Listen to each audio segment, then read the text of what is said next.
Ok. Hoy es una bendición para mí poder ceder el púlpito. Hoy en la mañana estuvieron predicando nuestros hermanos los aljabos. Estuvo tremendo en la mañana, wow, gloria a Dios. Orlando y Gabriel, que se fueron a la aljaba, vienen bien recargados, bien llenos de la presencia de Dios. Y siempre que uno viene lleno de la presencia de Dios o está en la presencia de Dios, se nota. ¿Ok? Se nota. Y a mí, yo nunca le dije al pastor que me dio la oportunidad de predicar una vez, nunca le dije que me dejara predicar. Realmente era un sueño que estaba en mi corazón, pero un día él se levantó y me dijo: hermano Jorge, le toca predicar, y aquí estoy. Entonces he entendido que nuestros jóvenes, tenemos mucho potencial en nuestros jóvenes, y los estamos mandando al instituto, en donde ya Gabriel estuvo 8 meses, él ya hizo el primer y el segundo nivel, y vamos a darle oportunidad a las nuevas generaciones de que prediquen la palabra de Dios. Amén. Entonces, Gabriel, pasa por favor, vamos a darle oportunidad a Gabriel. Así es. Vamos a orar. Padre, en el nombre de Jesús, te doy gracias y te pido que hoy Señor, esto sea el inicio, sea el banderazo, Señor, para que muchos jóvenes tomen su posición, Señor, en los diferentes llamamientos que tú tienes para ellos, Señor, y puedan ellos comandar tu iglesia, ellos puedan dirigir, Señor, los designios y los llamados que de manera individual tienen todos y cada uno de ellos. Bendigo la vida de Gabriel y te pido que hoy tu precioso Espíritu Santo se manifieste, que nos hables tú a través de cualquier vasija, Señor. Hoy le toca a Gabriel, pero yo sé que tu Espíritu Santo es quien nos va a hablar en esta tarde. Te amamos, te bendecimos y te pedimos que tomes el control de esta reunión como siempre lo haces, en el nombre de Jesús. Amén y amén. Quiero decir que ambos salieron con muy buenas calificaciones, por arriba de 9, y nos da mucho gusto. Sacar un lugar en la aljaba es bien difícil. Es bien difícil porque todos están en la recta final haciendo su mejor esfuerzo, pero ellos hicieron un excelente trabajo. Amén, y estamos orgullosos de ellos. Adelante, hijo. Muchas gracias. ¿Cómo está, iglesia? Buenas tardes. Es para mí un honor y un privilegio poder estar aquí compartiendo. La verdad, cuando Dios llama a predicar a alguien que lo invita al púlpito, es un gran honor, la verdad. Y primeramente estoy agradecido con él y también con mis pastores. Muchas gracias, pastores. La verdad, honro sus vidas porque ustedes están marcando una generación. Y sabemos que van a venir más jóvenes que van a ser marcados por el Espíritu Santo, ¿no? ¿Qué les parece si oramos? Señor, te damos muchas gracias, Padre, porque tú hoy aquí nos has reunido para escuchar tu palabra. Señor, yo dejo mi humanidad abajo y te pido que seas tú, Espíritu Santo, hablando a través de mí, Señor. Padre, habla a nuestro corazón, Padre, y que esa palabra se quede guardada en nuestros corazones y que el enemigo no tenga derecho legal, Padre, a robárnosla, Padre. Te lo pedimos, Señor, en el nombre de Cristo Jesús. Amén. Y bueno, como decía el pastor, si algunos no me conocen, yo soy Gabriel Camarín, tengo 18 años y pues al igual que ustedes yo también me sorprendo porque de muy joven Dios me está permitiendo compartirles la palabra y sabemos que para el Señor no hay edad y el Señor llama a cualquiera, de cualquier edad. Y pues gracias a Dios ya estamos concluyendo un año, un 2019. Yo no sé ustedes cómo lo estén cerrando, probablemente muchos aquí en su trabajo hayan tenido problemas durante este año, tuviste una discusión con tus jefes o con unos compañeros de trabajo, no sé, o tal vez en tu familia hubo problemas difíciles, tal vez hubo discusiones fuertes, o incluso en tu relación con Dios fue un poco apática. Tal vez sientes que tu relación con Dios no fue a más, sientes que te faltó dar ese chispazo.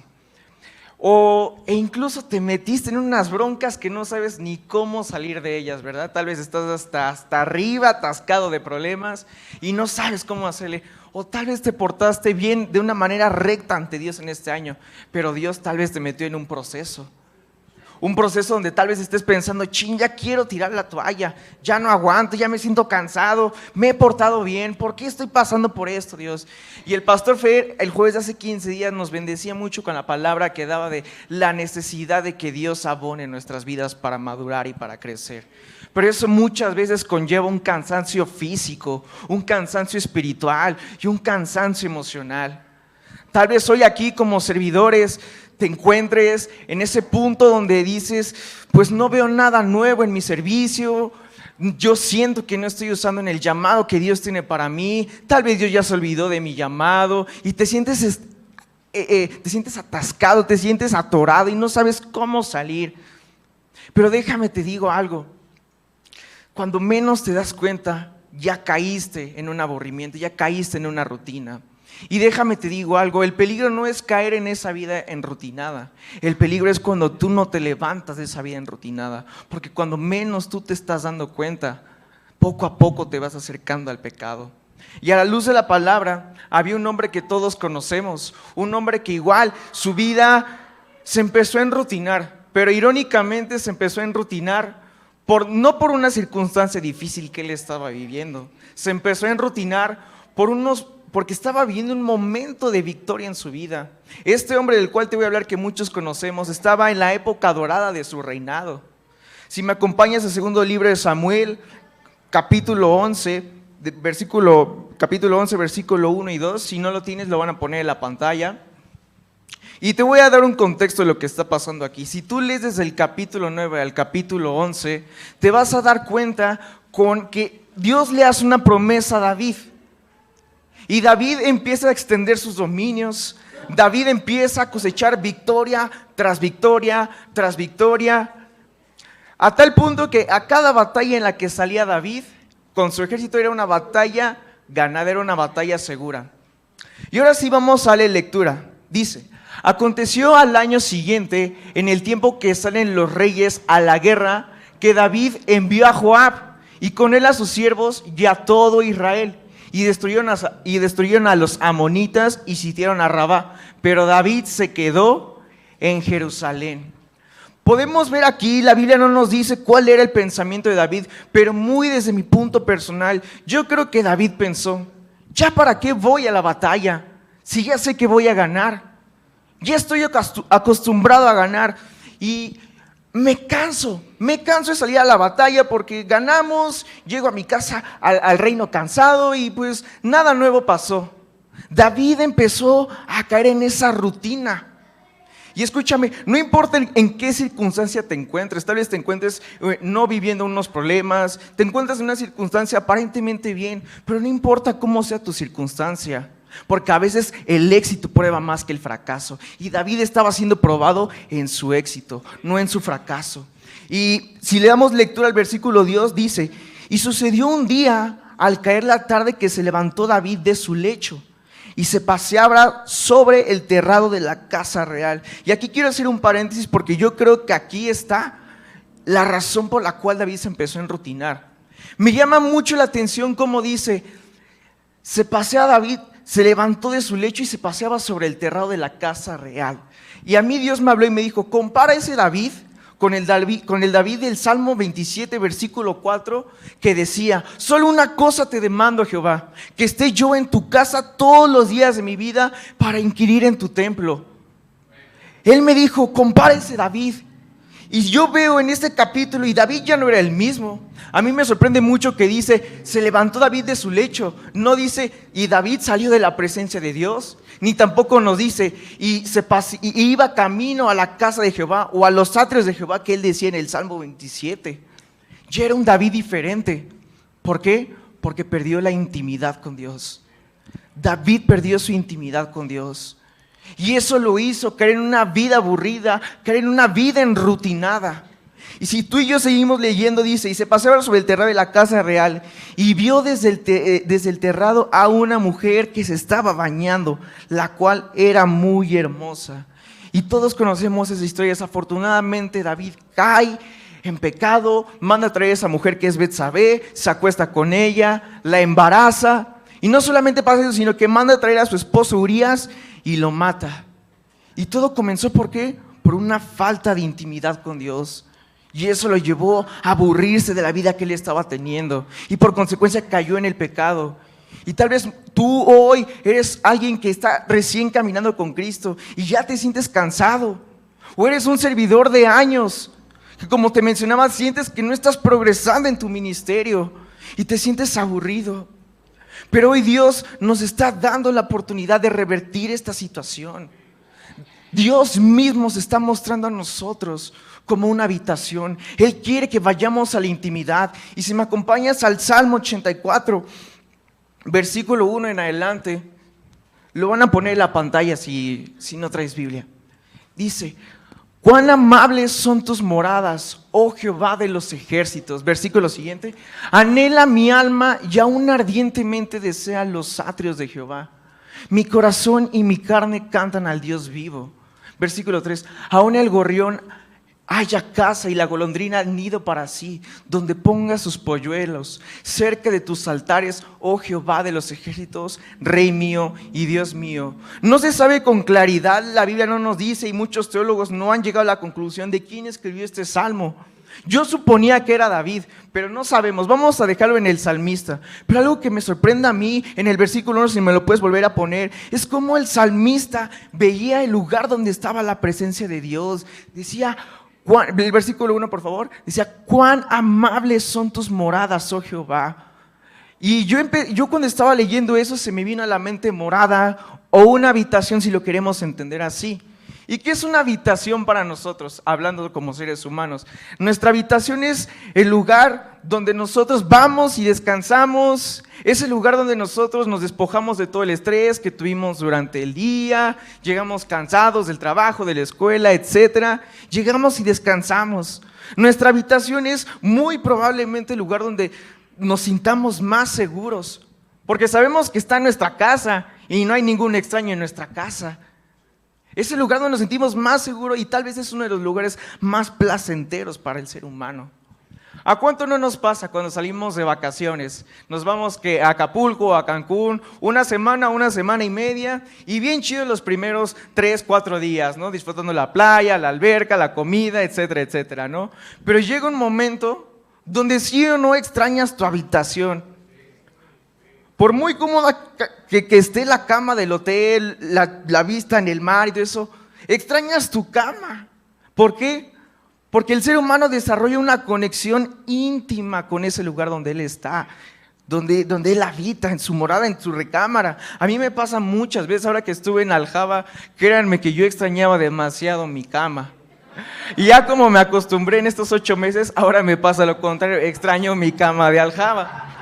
Porque desarrollamos esa conexión con ese lugar. Y el salmista era algo que le estaba pasando. El salmista desarrolló una conexión con ese lugar. Cuán amables son tus moradas, oh Jehová de los ejércitos. El versículo siguiente, por favor, dice: anhela mi alma y aún ardientemente. ¿Cómo? Ardientemente desea los atrios de Jehová. Mi corazón, y lo que me sorprende mucho es: y mi carne cantan al Dios vivo.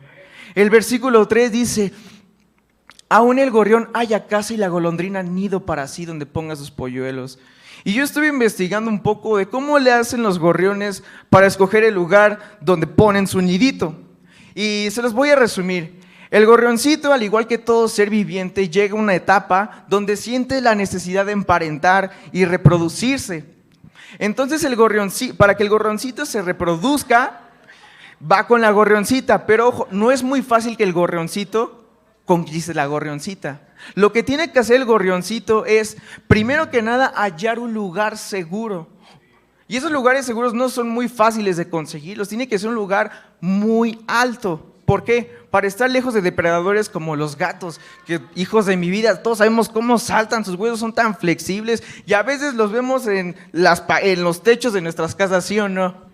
Entonces los gorrioncitos tienen que hallar un lugar muy alto. Y no solamente eso, sino el lugar tiene que estar aclimatado. Entonces, una vez que el gorrioncito considera que ya puede traer a la gorrioncita y que le va a gustar, ahora sí va por ella. Y la gorrioncita, igual que todas las mujeres aquí, son muy exigentes. De arriba para abajo, examina el lugar. Entonces, examina el lugar. Y si la gorroncita está de acuerdo con ese lugar, dice, va, me caso contigo. Entonces, automáticamente entre los dos empiezan a construir su nidito. Y ya cuando está su nidito, está preparado para reproducirse. Y a mí lo que Dios me hablaba en este ejemplo que aquí nos dice en el Salmo, es que si yo como joven que tengo ese deseo de en un futuro casarme, y esto va específicamente para los que quieren casarse o para los varones que ya están casados, si tú quieres proporcionarle a tu esposa y a tu familia ese lugar seguro que va más allá de un lugar físico, sino un lugar espiritual, es en donde el salmista nos lo dice, cerca de tus altares, oh Jehová de los ejércitos. ¿Por qué? Porque solamente en ese lugar donde la presencia de Dios está, va a ser el lugar más seguro para el matrimonio. No te extrañes si tú en tu matrimonio cristiano vas peleando, sí, porque hay luchas en el matrimonio, pero tú te comparas con un matrimonio secular y ves que tu matrimonio es perfecto. ¿Por qué? Porque tú estás habitando donde habita Jehová. Tú estás habitando en las moradas de Jehová. Y ese es el lugar más seguro. Y en un futuro para tus hijos. Solamente en ese lugar es el lugar más seguro para nosotros. Y yo quiero hacerte una pregunta. Pero antes de hacerte esa pregunta, quisiera que me acompañaran al Salmo 91, versículo 9 y 10. Y quiero hablarte un poco de cómo Dios habló este mensaje a mi vida. Como decía el pastor, yo vengo de la Aljaba. Y en la Aljaba es un lugar donde te enseñan a tener una relación y una intimidad profunda con Dios. Y dentro de las actividades que un alumno dentro de la Aljaba tiene que cumplir es que no importa qué especialidad vayas, todas en común tienen algo, que tienes que memorizar y transcribir un capítulo de la Biblia. Y si te portas mal, un libro de la Biblia. Si no, pregúntenle a los que veían películas las sanciones que nos ponían. Pero nos ponían eso como una disciplina.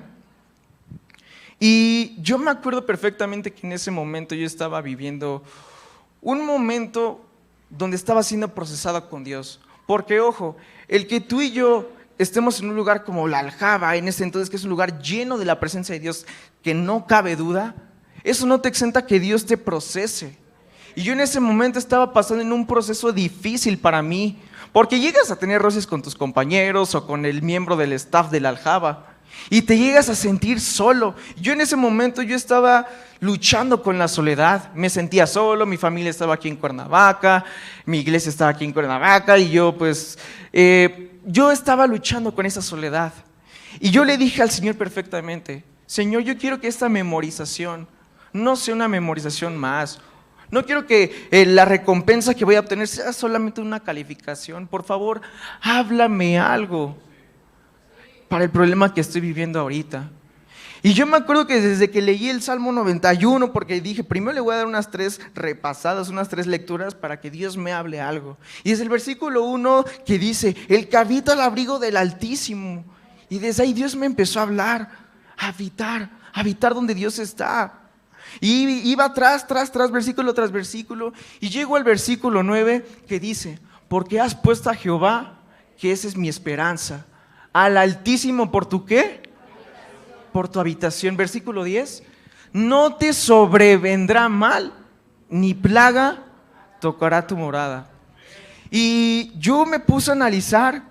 Y muchos podemos tomar estos versículos para decir, entonces aquí dice que no nos sobrevendrá mal y no vamos a pasar circunstancias difíciles en nuestro caminar como cristianos. No. En la vida cristiana se sufre, se pasa por varios procesos, por varios desiertos y son costosos. Yo veo en la Biblia a los hombres que Dios usó, a esos grandes héroes en la fe, y todos fueron procesados. Si tú lees a Job fue el que, Dios como que estaba enojado con el proceso que le metió a Job, pero todos pasaron un proceso difícil. Y si tú piensas, tú que eres nuevo y vienes por primera vez, si tú piensas que la vida cristiana es de felicidad, déjame te digo, sí es de felicidad, pero no te promete que no vas a sufrir.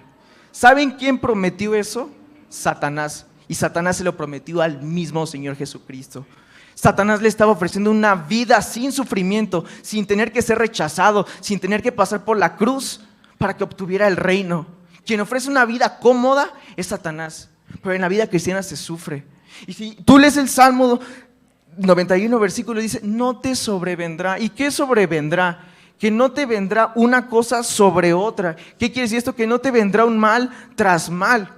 Ok, sí, estás pasando una circunstancia difícil, estás siendo procesado, pero la Biblia dice en Romanos que Él no nos va a dar una prueba de la que no podamos soportar. Porque el Señor es consciente de eso y Él no va a permitir que si tú estás siendo procesado por Él no va a permitir que otra aflicción o otro problema venga y te acabe de ahora sí que de matar, de aplastarte, de plancharte en el suelo. Él no va a permitir eso. Y yo quiero hacerte una pregunta. ¿Realmente habitamos en Dios? Dependiendo de las circunstancias, ¿realmente estamos habitando en Dios? ¿O en qué estás habitando? Analízate, tú piensa en qué o en quién estás habitando. Puede ser que tú estés habitando en un grupo de amigos o amigas, y esto especialmente se da en nosotros los jóvenes.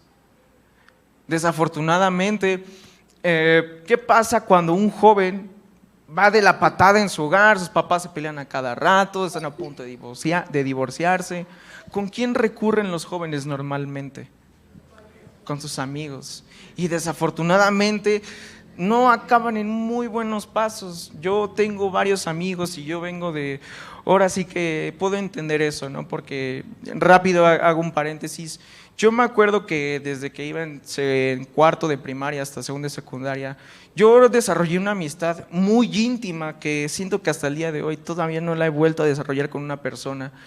Era mi mejor amigo, yo decía que él era mi otro yo, no sé, nos identificábamos. Yo le llegué a tener un gran aprecio y mis papás no me dejarán mentir. Pero él desafortunadamente estaba viviendo unos problemas en su casa. Su papá llegaba borracho, golpeaba a su mamá y él tomó la decisión de salirse de su casa e irse más con sus amigos.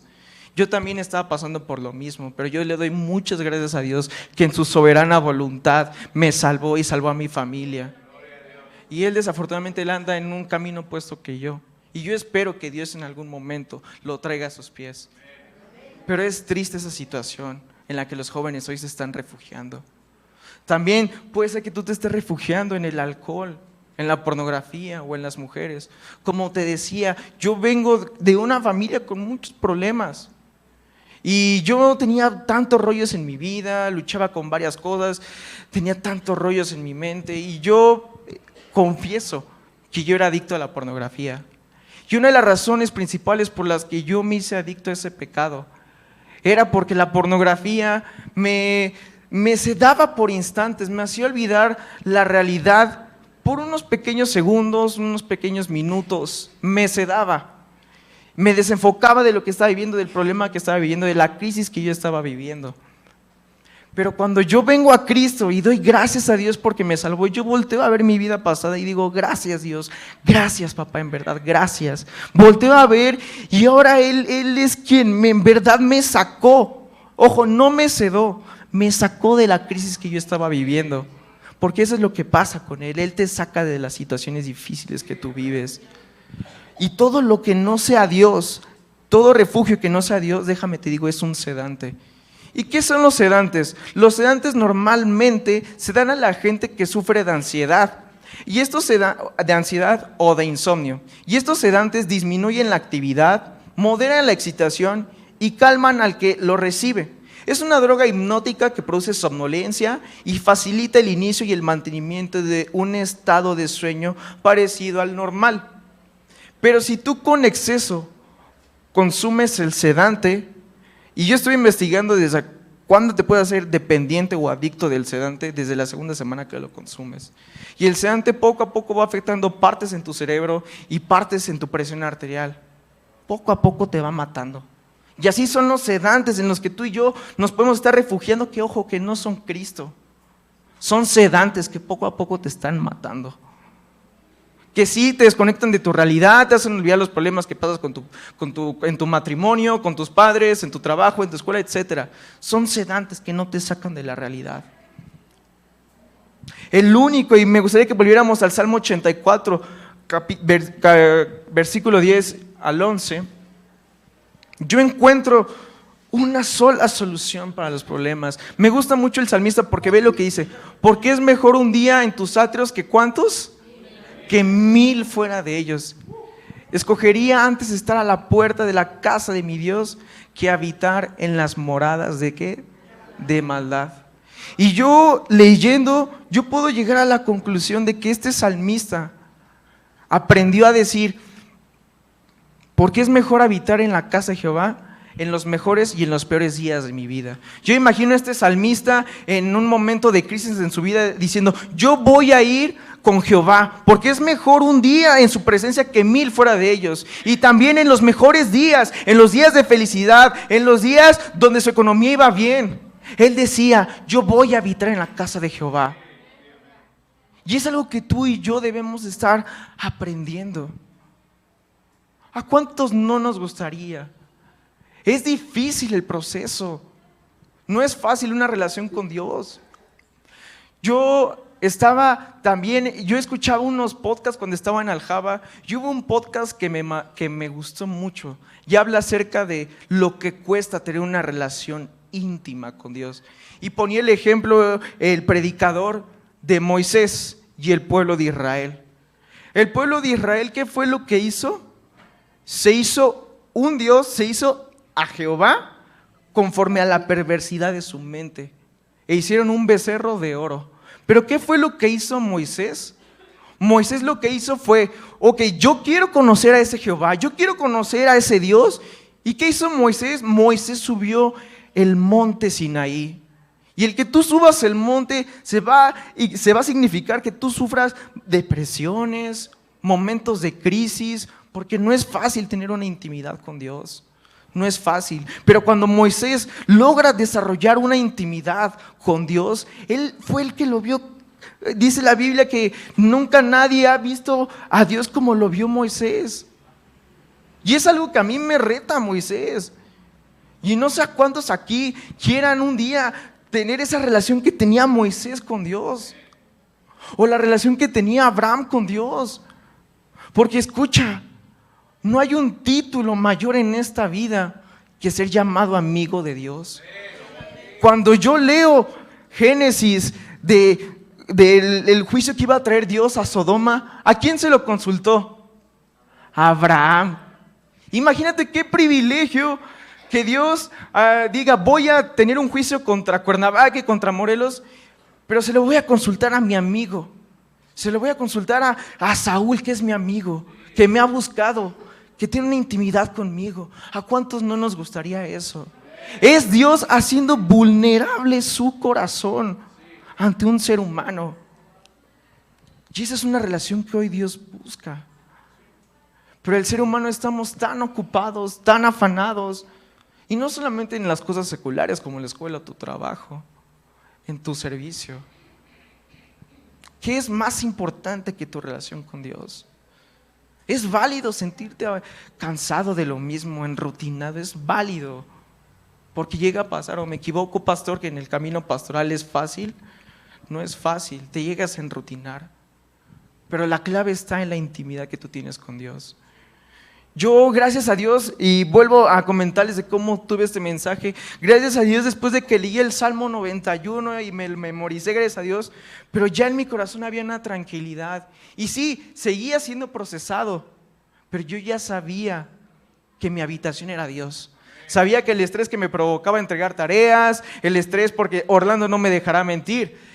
Los alumnos en Aljaba también tenemos la obligación de limpiar las instalaciones, y es cansado porque acabas tus clases, tienes que limpiar y luego hacer tareas. Y créanme, aunque en Aljaba te enseñan a buscar a Dios, también Dios te enseña a que no es fácil buscarlo, y tú tienes que administrar tus tiempos ahí.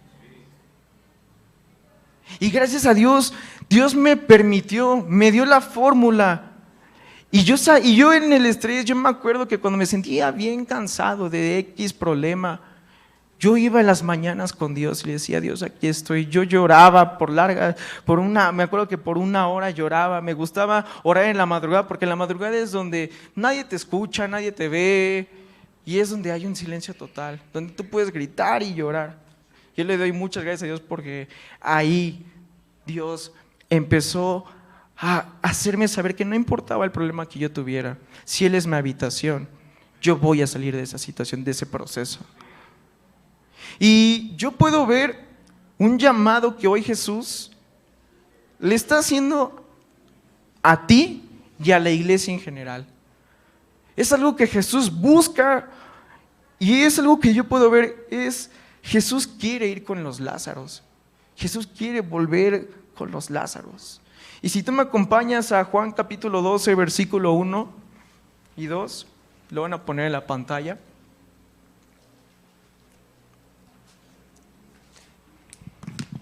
Dice: 6 días antes de la Pascua, vino Jesús, ¿a dónde? A Betania.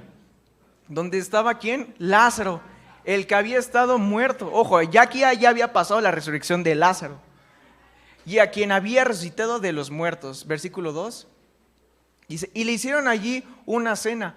Marta servía y Lázaro uno de los que estaban sentados a la mesa con él. Este capítulo nos habla del ungimiento que todos conocemos, ¿no? De derramar tu perfume, lo caro de tu adoración, lo caro de todo tu ser al Señor Jesús.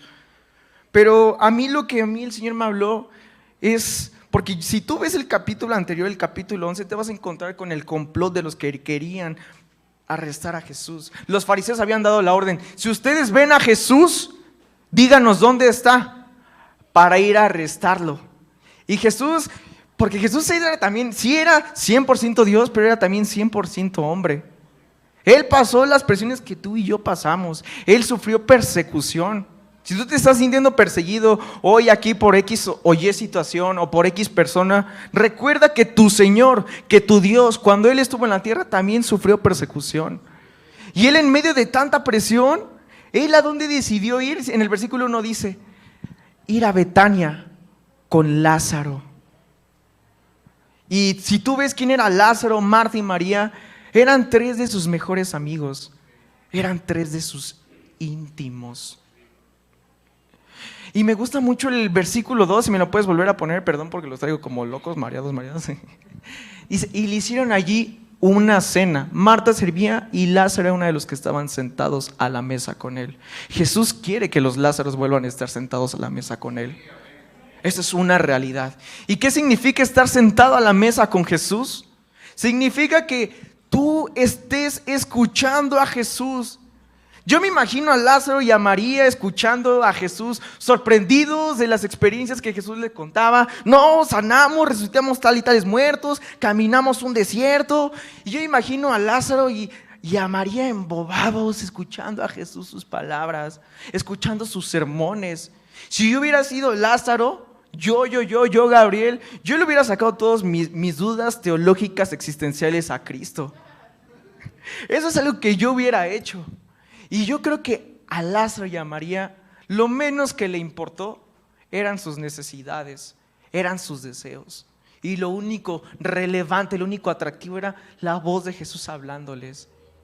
Y ellos también hablándole a Jesús, preguntándole cosas. Eso es lo que Jesús quiere hoy para la iglesia. Que no solamente la iglesia lo busque por los milagros y las sanidades y los prodigios que Él vaya a hacer. Jesús quiere que la iglesia lo busque para pasar tiempo con Él, para que la iglesia lo escuche, para que la iglesia, la novia, se enamore de sus palabras del novio. ¿A cuántos de aquí? Y esa es una imagen que yo tengo. Y Señor, uno de mis deseos cuando yo leía el libro de Cantares era cuando el novio saca a la novia y dice: vámonos a pasear por las montañas y ver las hermosas flores. Imagínate esa escena donde tú estás con Jesús paseando, o estás en un atardecer viendo la puesta del sol, y que Él te diga: todo esto lo hice para ti. Eso es lo que Jesús quiere. Más allá de mostrarte, sí quiere mostrarnos su poder, pero principalmente quiere una intimidad contigo y conmigo. Y yo hoy quiero hacerles el llamado que a mí Jesús me ha hecho. Y está en Mateo capítulo 11, y si me puede apoyar alguien en el teclado, por favor. Ya voy a ir cerrando. Mateo capítulo 11, versículo 28 y 29.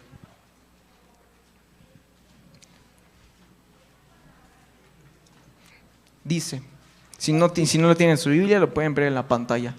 Dice, venid a mí todos los que estáis, ¿qué? ¿Y qué? Y yo os haré descansar. El versículo siguiente, ¿qué es lo que dice? Dice, llevad mi yugo sobre vosotros y aprended de mí, que soy manso y humilde de corazón, y hallaréis descanso para vuestras almas. Escúchame, yo puedo ver esto, y si tú eres un congregante y tienes aspiraciones a servir, sirve a Dios, porque no hay nada mejor que rendir tu vida en servicio al Señor. Pero también mentalízate que el servicio a Dios, no todo va a ser color de rosa. Va a haber momentos donde te vas a cansar, donde te vas a hartar, donde vas a querer tirar la toalla. No me dejarán de aquí mentir mis hermanos los servidores. ¿Cuántas veces han estado así? Y Jesús, la invitación que te hace, sea servidor o no sea servidor. Puede ser que tú estés en tu escuela, en tu trabajo y estés cansado y quieras tirar la toalla. Es válido eso, es válido. Y Jesús dice, ven a mí y yo te haré descansar. Yo te haré descansar. Y es importante porque Jesús quiere que vengas a descansar, porque Él en el versículo 29 te está pidiendo una tarea. Dice, llevad mi yugo sobre vosotros. La Biblia dice que el yugo de Jesús no es pesado como el yugo de Satanás o el yugo del pecado. El yugo de Jesús es ligero. Pero por muy ligero que sea, ¿quién cuando está cansado tiene ánimo de cargar algo? ¿Quién tiene el ánimo de cargar algo cuando están cansados? Nadie. Tal vez tengas la fuerza, pero no tienes el ánimo para hacerlo. Y para cargar el yugo de Jesús, primero tienes que descansar en Jesús. Y ese es el llamado que Dios le está haciendo a la iglesia. Escúchame, yo no sé, ya vamos para un 2020 y yo le doy gracias a Dios por todos los que estamos aquí, porque Dios, antes de terminar el año, nos está haciendo la invitación de ir a descansar con Él. Si tú no descansaste con Él a principios del 2019, lo puedes hacer a finales del 2019 para iniciar un 2020 que sí va a tener sus luchas, pero caminando con Jesús, sabiendo que Él es tu habitación, tu alcoba. Y yo te apuesto que vas a desarrollar una intimidad con Dios, que estés donde estés, que aunque te vayas de viaje o no sé, etcétera, estés en Europa, estés en China, vas a decir, yo no puedo dejar de tener mis momentos de intimidad con Dios. Yo no puedo, porque yo desarrollé una conexión con Jesús. La fuente principal de todo cristiano no es tus buenas obras que hagas, es la relación que tienes con Dios. Si un cristiano se desconecta de la fuente principal, que es la intimidad con Dios, eres presa fácil para el enemigo. Pero hoy el Señor quiere corregir esa área. Y el jueves el hermano Isma nos daba una palabra para la iglesia. Nos dio 7, pero una de las palabras que yo anhelo con más fervor es, él nos decía, vienen tiempos de intimidad con el Espíritu Santo a niveles que tú y yo no imaginamos. Y esa es una promesa que debería encender el corazón de toda la iglesia, porque él mencionaba algo muy correcto y algo que a mí se me quedó mucho. Cuando tú estás cara a cara con la gloria de Dios, todas tus necesidades, todos tus deseos son basura. Todo lo menosprecias porque estás viendo la gloria de Dios. Y yo creo principalmente que el llamado que hoy te está haciendo Dios es que tú vengas a descansar con Él, vuelvas a la intimidad. Y yo quisiera que analizaras, cierra tus ojos en un momento, y si quieres ponte de pie, no sé, pero analiza cómo estás. Tal vez estás ya cansado, ya sientes que tu servicio no va más con Dios, quisieras ver algo nuevo. Pero hoy el Señor te está diciendo, entra a ese momento de pasividad. Sé como la novia de Cantares que dice, méteme a tus aposentos, métete a la recámara con Jesús, enciérrate en el lugar secreto con Jesús y dile, Señor, aquí estoy, ya no puedo más, mis fuerzas están desmayadas. Ya no puedo más, se me hace pesado venir cada jueves, cada domingo, porque no veo algo nuevo en mí. Señor, aquí estoy. Estoy cansado, estoy enrutinado. Ayúdame. El Señor está ahí, el Señor quiere servirte. El Señor quiere hacerte descansar. Tal vez estás en pecado y la culpa te ha consumido. No sé en qué pecado puedas estar hoy, pero el Señor te dice: ven y descansa en mí. Hijo, hija, quiero abrazarte. Orlando nos decía algo muy importante en la mañana. Dios quiere que le pidas algo a Él. No importa qué tan infantil pueda ser tu petición, pero algo que le gusta a Dios es escuchar tu voz pidiéndole: papá, quiero esto. Él, algo que ama tanto, y como dice nuestro pastor, Dios, cuando tú estás durmiendo, algo que anhela es que ya despiertes para escucharte. Él te está esperando. Él quiere que vuelvas con Él. Y así como estás, quédate en la quietud. Si quieres orar, si quieres llorar, si quieres gritar, hazlo. Si quieres en la pasividad de tu mente, pero entra ese momento de descanso con Dios. El Espíritu Santo está aquí. Y el Espíritu Santo, antes de presentarse como fuego en la palabra, se presentó como una paloma apacible, como un silbido. Aquí está, papá. Llévame a ese lugar, tú estás, donde encuentro paz. Llévame a ese lugar, donde fluye adoración, que trae sanidad, que trae libertad, Señor.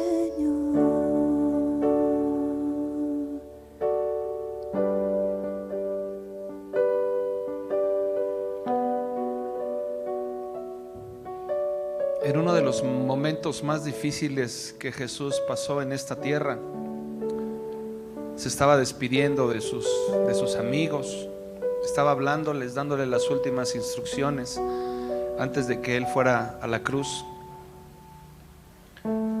Y dice en el Evangelio de Juan: habiendo dicho Jesús esto, se conmovió en espíritu y declaró y dijo: de cierto os digo, que uno de vosotros me va a entregar. Entonces los discípulos se miraban unos a otros, dudando de quién hablaba. Y la Biblia redacta en el siguiente verso algo que a mí me sorprende mucho, porque dice: y uno de los discípulos, el cual Jesús amaba, estaba recostado al lado de Jesús. Solamente uno de los 12 estaba cerca, y no solamente estaba cerca, tal vez los demás buscaron estar lo más alejados posible de Él, por su santidad, por su perfección. Pero hubo uno de ellos llamado Juan que dijo: yo quiero estar cerca de mi maestro. Y Jesús se lo permitió. Pero Juan no se conformó con estar cerca, sino que la Biblia dice, redacta, que se recostó en su pecho y escuchó el latir del corazón del ser más maravilloso que ha pisado este planeta. Escuchó el latir, tal vez acelerado, tal vez agitado por lo que venía.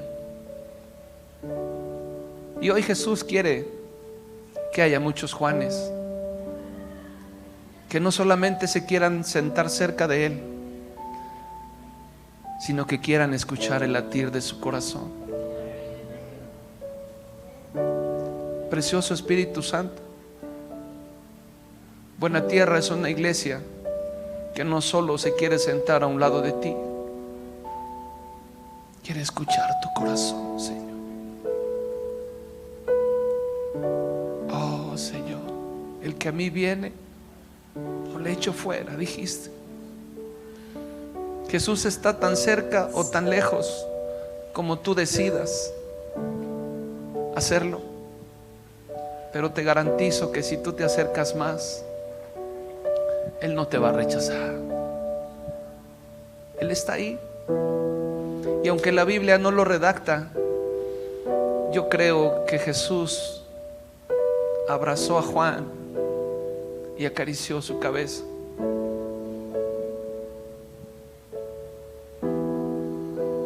Hoy Él quiere que no seamos congregantes nada más de domingo, sino que busquemos una relación donde podamos encontrar la paz, la fuerza para seguir adelante. Estamos por concluir un año y es tu decisión si te sientas en las filas de atrás o te sientas a un lado del maestro. Es tu decisión si te sientas a un lado de Él. Te puedes atrever a recostarte en su pecho. Señor, eres maravilloso, eres precioso, bendito y alabado seas. Hablaste a David.